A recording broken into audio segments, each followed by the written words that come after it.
Halo, assalamualaikum. Kali ini aku mau ngasih tahu teman-teman kalau kita kebetulan ada mahasiswa UGM, perikanan UGM ini mau presentasi tentang bagaimana jantanisasi untuk ikan gapi. Nah, kali ini kita dengarkan bareng-bareng sambil nanti kita juga siapa tahu ada ilmu-ilmu baru yang bisa kita dapetin gitu aja. Nah, intinya kali ini adalah program MBKM dari UGM. Nah, salah satunya saya ngasih tugas ke mereka memang untuk membuat jantanisasi di gapi, walaupun jantanisasi yang dimaksud itu bukan 100% jantan, tapi meningkatkan persentase jantan di ikan gapi. Gimana caranya? Nah, ini mau dipresentasikan sama lupa saya namanya. Elma sama Rosid. Nah, kita lihat aja, ini sudah dibikin respon, didengarkan dulu nanti sambil mungkin saya juga sambil mendengarkan mereka, dan ada mungkin kita diskusi juga di video ini ya. Oke. Yuk langsung aja kita di sini ya. Ayo. Selamat siang semuanya. Selamat siang Mas Taufik dan teman-teman rekan sekalian dari tim D. Ya. Sini kami Ini tim A. Tim A, oke. Sini kami tim A ingin mempresentasikan tentang bagaimana cara untuk melakukan jantanisasi menggunakan larutan pare. Larutan pare. Berarti ini dari enzim tadi. Oke, sebelum sampai sana, kalian memilih larutan pare itu karena apa? Karena pare itu kan punya kandungan flavonoid kayak madu. Oke, yang menyebabkan jantan yang ada di madu kelapa, terus ada di VCO, ada di apa, itu apa? Kandungannya apa yang sama di flavonoid, bisa steroidnya juga untuk jantan. Flavonoid, steroid. Itu yang mengakibatkan gapi menjadi jantan. Ya, meningkatkan presentasi. Oke, lanjut. Oke, nanti mungkin teman-teman kita akan lebih detailing lagi, mungkin besok ada detailing lagi tentang steroid sama flavonoid itu ya, yang memicu untuk menjadi jantan. Oke, lanjut. Baik, sebelumnya disclaimer karena ini masih referensinya masih belum terlalu research kami masih belum terlalu matang, jadi nanti kalau sembari menjelaskan nanti ada yang kurang atau yang salah, mungkin Mas Taufik bisa menambahkan. Oke. Nah, yang pertama itu nanti kita menyiapkan alat dan bahannya itu ada pH meter, kemudian ada diometer. Yang terpenting lagi itu yang pasti adalah akuarium. Akuarium ini nulisnya nggak Q apa nggak K ya? Kalau bahasa Indonesia pakai bahasa Indonesia. Terus kemudian ada aerator. Oke. Suntikan ini bisa diganti dengan pipet. Oke. Kemudian ada saringan. Saringan itu jaring ya? Ya, jaring. Ya. Nah, terus untuk pakainya sendiri itu nanti ada artemia. Ya. Artemia. Terus juga ada garam. Oke. Kita juga ingin menggunakan methylene blue. Boleh nggak kalau kita ganti bisa pakai methylene blue? Bisa. Pakai garam bisa. Kita pakai MMC, produknya Swasti. Oh iya. Ganti MMC. Fungsinya untuk jamur kan? Iya. Ya, itu sudah terbukti ampuh. Kemudian menggunakan dalam ketapang. Oke. Dan juga menggunakan larutan parenya itu sendiri. Larutan parenya. Larutan pare. Ekstrak ya, sudah di jus gitu ya. Sudah di jus. Berapa prosesnya? Enggak ada nanti. Nah, kenapa kami memilih pare? Seperti tadi ya, karena pare itu mengandung flavonoid, glikosida, triterpenoid, steroid, saponin dan alkaloid. Boleh ditulis di situ, boleh Oh, iya. ditulis. Agak gede biar kelihatan di kamera, kelihatan nggak? Saya zoom lagi biar. Nah ini biar. Halo. Bagi teman-teman yang cari ikan hias, manfish, guppy, molly, plati, glowfish, cupang, bisa langsung datang ke Aqua Cakra. Bagi teman-teman yang di Jogja, bisa langsung searching di Google Map Aqua Cakra. Atau mungkin bagi teman-teman yang di luar Jogja, bisa langsung hubungi Instagramnya @aquacakra atau WhatsApp di nomor di bawah ini. Oke, kita lanjut videonya ya. Kenapa pakai larutan pare yang menyebabkan gapi kok bisa meningkat persentasenya jantan itu? Karena kandungan apa aja? Flavonoid. Kemudian ada glikosida. Kayak kuliah is. Artinya ada triterpenoid.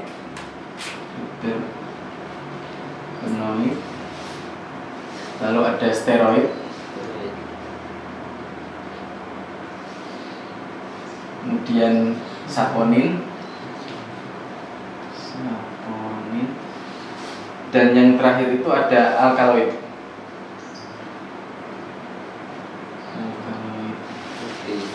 Oke.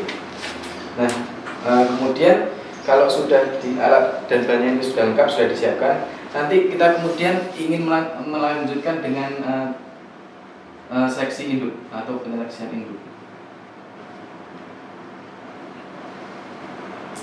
Nah, nanti ikannya diletakkan di wadah pemijahan sekitar kurang lebih 4 hari. Kemudian ikan diletakkan di wadah pemijahan kurang lebih 4 hari. Kemudian setelah ikan diletakkan di wadah pemijahan itu nanti indukannya nanti direndam di enzim setelah larva berumur 3 hari. Nah, nanti kalau sudah memijah beranak, nanti larvanya itu setelah berumur 3 hari direndam di enzim. Alasannya tahu nggak? Masih fase kritis, jadi belum masuk ke fase defensi gitu loh. Berarti perendaman di enzimnya yang terdapat di pare itu setelah lahir? Bisa induk juga bisa. Oh, induk dikasih larutan. Bisa juga. Tapi ini perlakuannya di anak, untuk anak.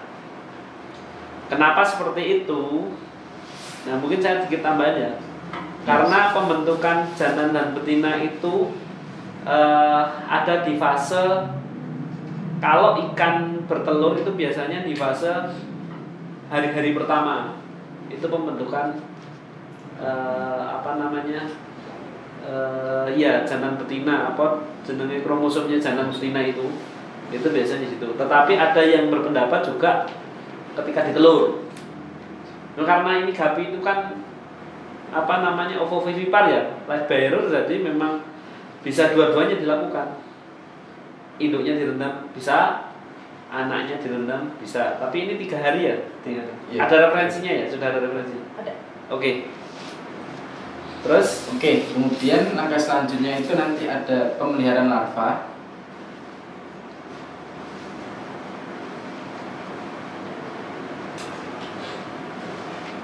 Dan diakhiri dengan proses identifikasi kelamin.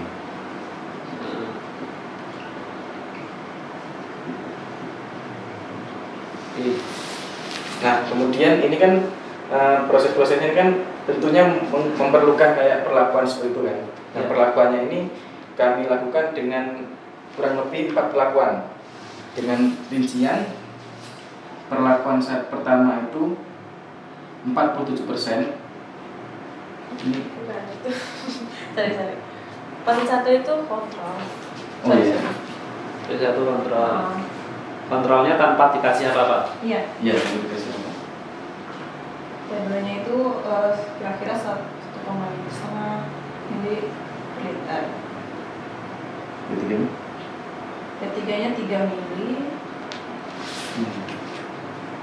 P4-nya 6 mili.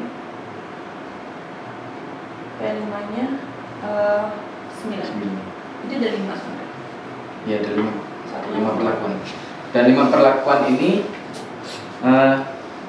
dilakukan dengan 3 kali pengulangan. 3 kali pengulangan.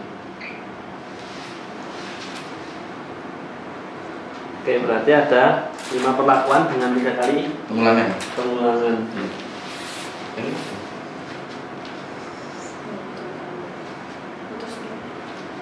Oke. Nah, kemudian kami memerlukan sekitar 15 wadah induk. Terus mana?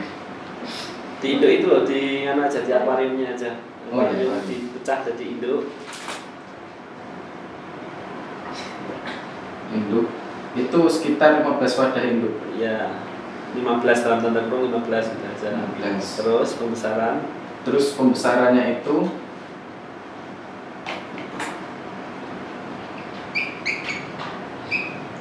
sekitar 15 juga. 15. Dengan rincian ukuran kalau induknya itu 10 liter. 10 liter, dan kalau wadah penentak untuk pembesarannya itu sekitar bukan pembesaran ini penetasan. Maaf, salah. Penetasannya itu sama, tetap ukurannya 15 liter. Maksudnya 15 buah, tapi ukurannya itu 5 liter. 5 liter. Nah, kemudian tinggi airnya itu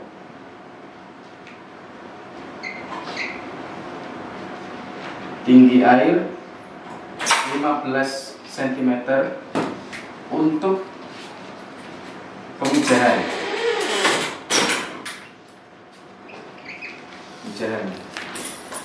2 liter untuk perendaman,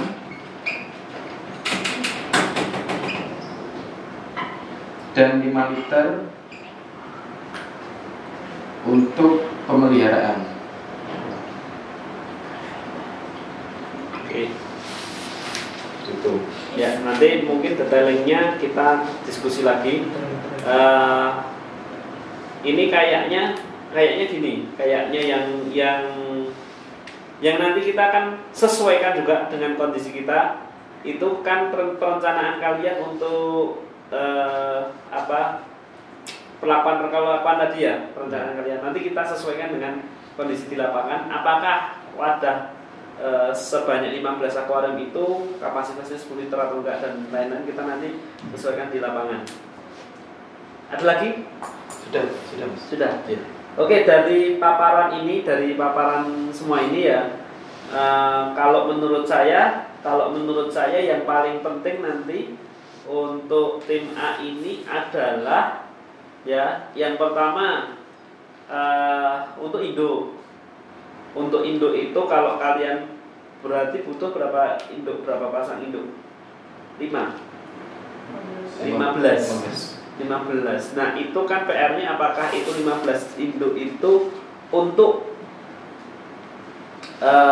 untuk satu jenis, atau dari 15 itu misal 3 jenis atau apa. Nah, nanti kita diskusi bareng-bareng kaitannya sama indukan ini ada enggak gitu masalahnya.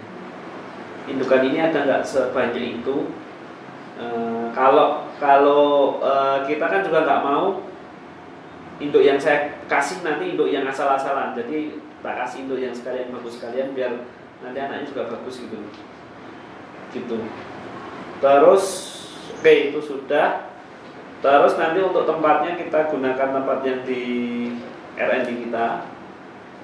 Nah, untuk tanknya memang kayaknya tanknya tidak bisa sampai 10 liter, itu kapasitas tanknya kecil soalnya. Kemudian untuk alat-alat yang digunakan, nanti kalian sendiri mungkin yang pare itu usahakan sendiri ya, larutan parenya. Jusnya orang enak. Ya, Mas mau nanya, kalau misal larutan palingnya itu kayak harus diekstraksi kan harus butuh Apa? alkohol atau dievaporasi gitu, boleh diganti propolis gak ya? Maksudnya parit ganti propolis atau apa?